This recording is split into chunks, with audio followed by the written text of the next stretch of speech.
Boa noite, o Contra-Regra está no ar, o meu nome é Bernardo e hoje eu apresento o programa para vocês. Esse é um espaço onde nós, alunos de comunicação da UFV, colocamos em prática o que aprendemos no curso. O Contra-Regra de hoje vai falar sobre minorias sociais e como elas lidam com as dificuldades que enfrentam ao longo da vida. Minoria social é o termo usado para denominar grupos marginalizados dentro de uma sociedade devido a aspectos econômicos, sociais, culturais, físicos ou religiosos.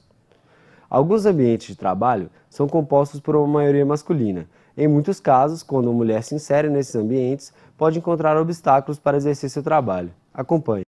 O mercado de trabalho brasileiro mostra que as mulheres ainda têm um longo caminho a percorrer para obter o mesmo reconhecimento que os homens. Segundo dados do IBGE, apenas 39,1% dos cargos gerenciais são ocupados por mulheres. Essa diferença aumenta com a faixa etária, indo de 43,1% no grupo de mulheres até 29 anos até 31,8% no grupo com 60 anos de idade ou mais.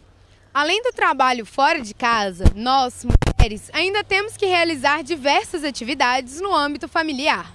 Essa situação é chamada de jornada dupla e colabora para a desigualdade de oportunidades, dificultando a ascensão das mulheres no trabalho. Então, é fator de discriminação, sim, o fato da mulher poder sair de licença maternidade, o período de amamentação. O empregador não vê isso com bons olhos, né? Sente que há uma queda de rendimento e acaba que ela tem uma jornada realmente dupla, em casa e no trabalho.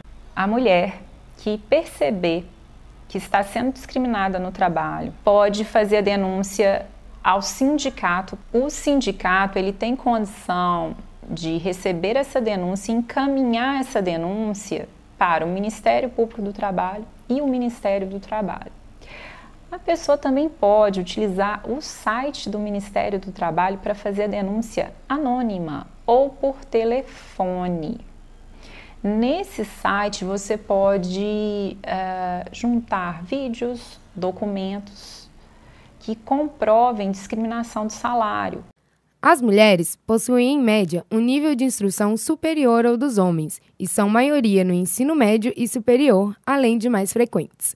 Entretanto, esses dados se alteram quando se trata do mercado de trabalho. A maior diferença de participação por gênero ocorre em setores como a construção civil, onde apenas 9,9% do total de trabalhadores do setor eram mulheres em 2016.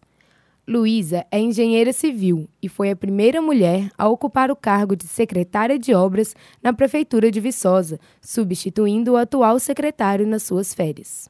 Então, antes da prefeitura eu trabalhava como autônoma, tomava frente de obras diretamente. Eu que era responsável pelas obras de grande porte, já trabalhei em usinas hidrelétricas e já trabalhei no escritório de projetos. No escritório eu só lidava com um homem, que era o meu chefe direto, não tinha esse contato direto com homens. Sofri o machismo da mesma forma, né? Quando seus projetos são os piores, são considerados piores por você ser mulher. E quando você vê, seus projetos são os primeiros a serem aprovados, são os mais detalhados, são os mais elogiados. Nas usinas também era a mesma coisa, quando eu chegava eles sempre comentavam, lá vem a mulherzinha, e não é bem assim que funciona. A gente vê que mulher sempre toma mais frente, mulher resolve muito mais coisa ao mesmo tempo. Na prefeitura mesmo eu consigo ver isso, que as mulheres resolvem muito mais coisa ao mesmo tempo do que os homens. A gente acabou de ver algumas dificuldades que as mulheres enfrentam no mercado de trabalho. Agora, vamos falar sobre a comunidade LGBT e sobre como situações de vivência podem ser dificultadas simplesmente pela orientação sexual. Por causa do preconceito sofrido, os homossexuais ainda encontram muitas dificuldades quando se fala em acesso a alguns espaços ou grupos. O repórter Gabriel Stoffel conversou com essas pessoas para que elas falassem de suas experiências. Assista com a gente. O Brasil registrou o recorde de crimes motivados por homofobia desde que o monitoramento passou a ser feito.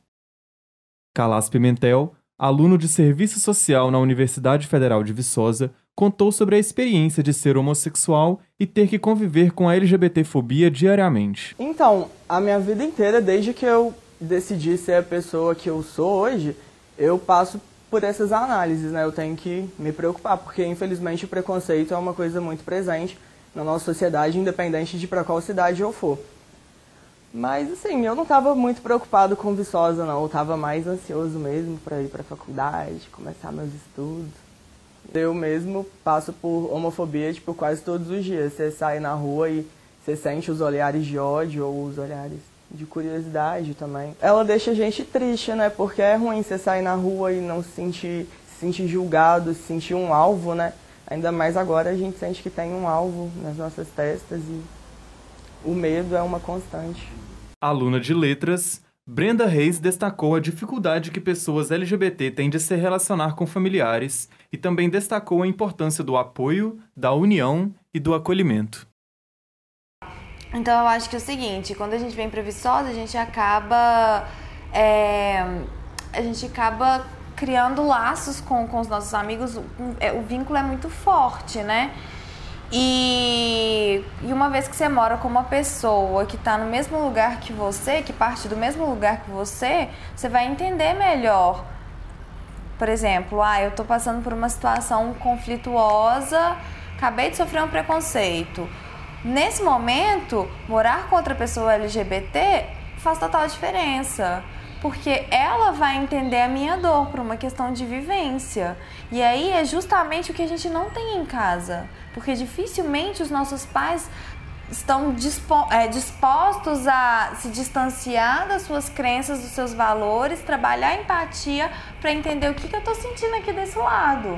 Não é uma vivência da minha mãe, por exemplo.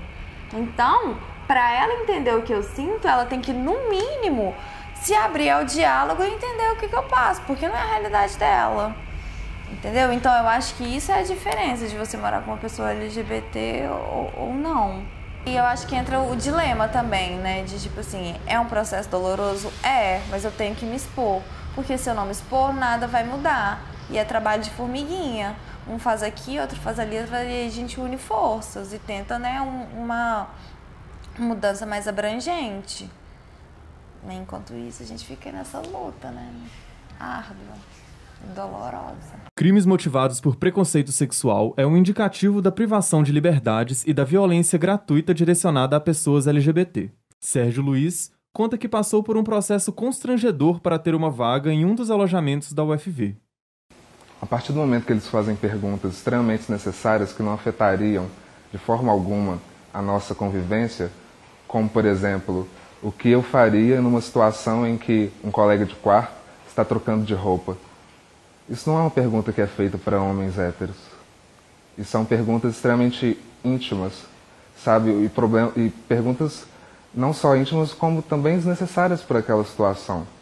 Não faz qualquer sentido essas perguntas serem feitas, uma vez que se eu fosse um homem hétero, né, porque eu sou um gay, tenho trejeitos, sou afeminado, então isso não passa desapercebido pelas pessoas. E a partir do momento que eles percebem esses traços, é que eles fazem o que fizeram comigo, o que fazem com muitos, que é o processo de constrangimento mesmo, de exposição, o que faz com que as pessoas, como eu, sintam extremamente mal e inferiores. Então, quando eu encontro, né, um lugar onde que eu me sinto acolhido, não significa que eu tenho que... Eu estou livre das minhas preocupações, ainda existe a preocupação, por exemplo, na rua. Né? Quando a gente está fazendo o nosso trajeto, que a gente sempre faz cotidianamente, é possível perceber que tem sido frequente xingamentos, ofensas verbais, no momento que a gente passa na rua. E a gente às vezes está querendo fazer coisas básicas, ir na padaria, comprar um pão, chegar a tempo de ir na aula, mas nesse trajeto simples, a gente tem que escutar coisas horríveis, coisas que sempre tentam nos colocar para baixo, fazer com que a gente nos sinta inferior. E é algo que a mim não me abala muito, porque possuo o amparo da minha família, possuo diversas condições que façam que eu seja uma pessoa mais, digamos que, blindada a esse tipo de situação que é muito frequente nas nossas vidas. Mas é algo que me doía bastante no momento em que eu não me aceitava como gay, porque eu lidava aquilo como verdade, né? Aquelas ofensas como verdade. Os agressores não se contentam mais em nos ofender, em nos humilhar com palavras, mas querem nos bater, querem nos matar, como aconteceu comigo.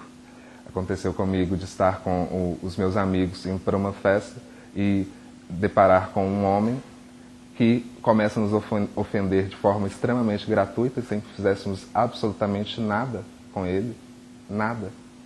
E esse homem começa a dizer coisas como: vocês deveriam ser extintos, onde vocês pensam que estão?